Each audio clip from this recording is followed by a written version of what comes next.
All right, we are live. You want to set us up? Take it away, Andrew. Okay, that's a good setup. First, we're going to do countertop checklist. Everybody guess when you do the countertop checklist. Woo. And your cabinets are in. Right? So we know that in terms of building a kitchen, the benchmark is the countertop measure. As fast as you can get the countertop measure, because you have to wait for the fabrication of the tops either way, and there's a lot of the infill work that happens behind the scenes. And depending on the size of the kitchen and the rest of the work in the contract or in the house, there might be actually like a lull with nothing to do. So getting to that countertop measure is very, very important. Sometimes we get to that point for a prerequisite, jumping on prerequisite really quick, is you install base cabinets first just to have the measure happening faster, and then set the wall cabinets above the base cabinets. It's a lot easier to do the wall cabinets before the base cabinets go in because you can get closer to the wall. However, depending on the time frame and how the project is set up, that is an option. So starting at the top of this checklist, this would take place after base cabinets are installed and ready to measure for the cabinetry. So who attends? Client, project manager, if need be, the carpenter, and of course the countertop measurer. Salim, I'd like to also add designer if applicable. Okay, got it. So for prerequisites, obviously then the base cabinets are in. This would be for the kitchen bases or the vanities. So I'd like to change the prerequisite to base cabinets, Salim. Okay. We would have all the appropriate fixtures on site. So anything that's going to be sink, faucet related items that we might need to see. So for vanities, the faucet needs to be there because we need to know, is that a single hole? Is that 4-inch to 8-inch? What's the spread on that faucet?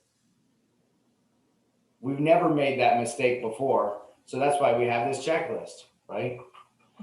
And we've never had a countertop people cut out the wrong sink size, right? That's never happened. So in the end, that's why we need the sinks on site and everything like that. Majority of the time, they take the sink with them. They'll install it right there in the shop. Mm-hmm. If we need this form printed for multiple areas, do it. Otherwise, this template would work for all areas of the house. So prior to the meeting, of course, get everybody on schedule for that. If this can double up as your weekly meeting, do so. But we will need to make sure all plumbing rough-ins are in the right locations. Appliances are temporarily set, or we know specs and sizes to make sure that clearance is proper. Of course, the countertop measure will be there. And then another item that can add to that is this would be plumbing or electrical if needed. We don't have a lot of electrical that goes through countertops, but if we do any pop-ups or anything like that, we need to make sure that we're aware of what's there. Mhm. So during the meeting, the whole point of the measure is to get that measure right most of the time. The countertop people are going to come in, they'll laser measure everything in order to get the correct measurements. What we're trying to do is we're trying to help facilitate where there might be questions or nuances that we can make sure that the countertop company is not making the assumption. We're identifying that ahead of time, and we make that decision accordingly. So we can verify all drill holes, location, sizes, everything like that.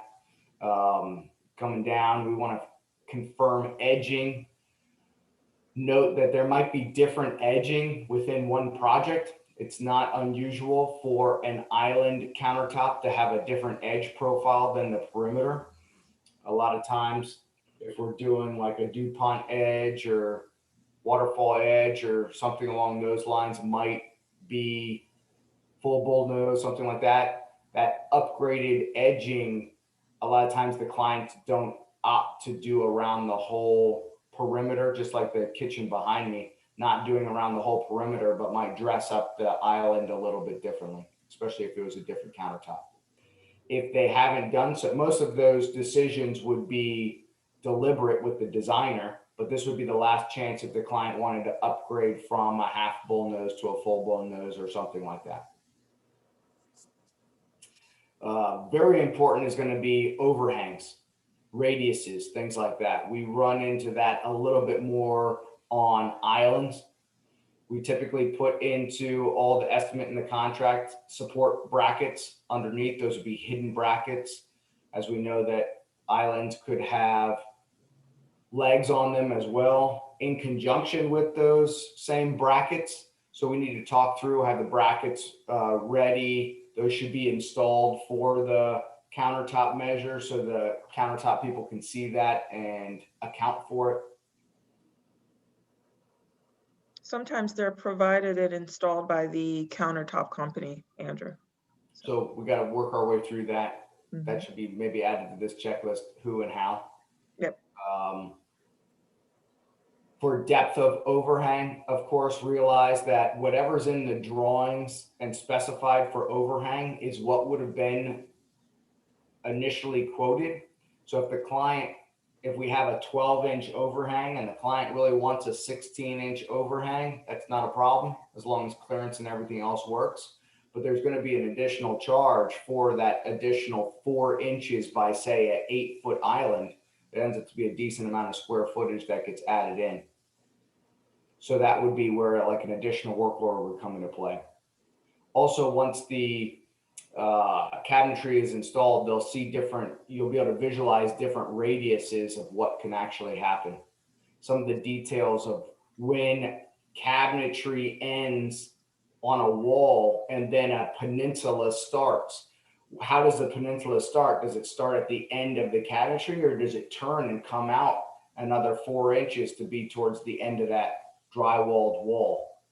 Just like at our office, how it pops out a little bit further. That's what we'll probably see over at Rualis, as it pops out a little bit further. It's going to be hard to see what that overhang would be at Rualis on the peninsula, not the island, but the peninsula, until it's built. And that's why the client should be there to make those final determinations. So we talked about edging. A lot of times we do verifications. There might be different stone, different types of countertops, just like we said, different types of edge profiles for the island compared to the perimeter. The background behind me has 2 different types of countertops in there. We just go through the process and verify that with the client, just make sure everybody's on the same page of what's going on. All those measurements then get sent in from the field measurements into fabrication. Normally the company will give us a template of what they're saying. If the client wants to participate in selecting where that template will go on the slab, they have the ability to do so. Some companies we work with will do that digitally and show that as a picture. And some companies want the client to go look at it on site.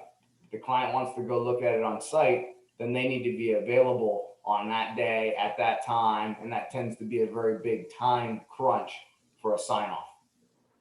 However, if someone's going with a natural granite, a natural stone, there could be so many different variations of that one stone, and a client might be in love with the actual slab, but there might be part of the slab that they don't want, and they want to set their double bowl vanity so that the bowl cutout is where they didn't like the area. So then in between the bowls where you actually see the real estate of the stone is highly visible of the part that they like, or on the island or on the perimeter or whatever.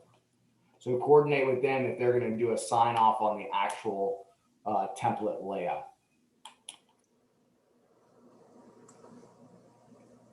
That's why that says optional. And then we can kind of complete this whole process.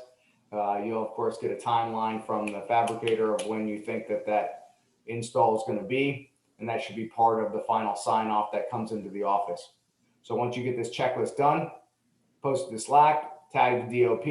If there's any additional work orders related to that, so just like the tile walkthrough checklist, Salima, we should add additional work orders. Mhm. Then tag the tag the PDs to that, so they have a heads up that when the quote comes back in from the countertop place, it's going to be different than what was in the original estimate and on the original quote. So then we can process that as quick as possible. Otherwise, we would anticipate the sign off for the template to be the same quote as the current quote that we have. If it is different, then that's a red flag that the PD needs to address to the PM as quickly as possible so they can do some fact finding. Is that correct? Did they make decisions? Was that additional work order forgotten to be done to the client, X, Y, and Z? It ends up to be a pretty big crunch if the client wants to see and sign off on that template and then also do the additional work order, because that's being measured and fabricated ASAP. Anything else to add, Salima? I know, I thought that was pretty great. Any questions from the team? No, pretty straightforward. I'd like to add one other thing that goes with this would be specialty areas where we would be doing countertops, which is going to be splashes. If it's on a vanity, we have one splash, just the backsplash. We have two side splashes because it joins one side or the other side, or it's an alcove, which would be three sides. What's the height of those splashes? What's the depth of the splash? Sometimes we get caught because the depth of the splash gets in the way of the faucet selection itself. That's why it's important to have the faucet on site. So splashes come into play. Half wall caps. In the picture behind me, you can see that there is a countertop and then a small backsplash and then a cap on top. So is the cap in the bathroom, say the shower, is that going to be tile, or is that also going to be the countertop? We've done the thresholds into the showers as that same countertop. So just as little pieces of highlights to continue that countertop in there. Pass-throughs, if the kitchen window or something like that overlooks the great room addition we're building, sometimes that cap ends up to be, the sill ends up to be a countertop. There's a lot of specialty areas where we might use countertop,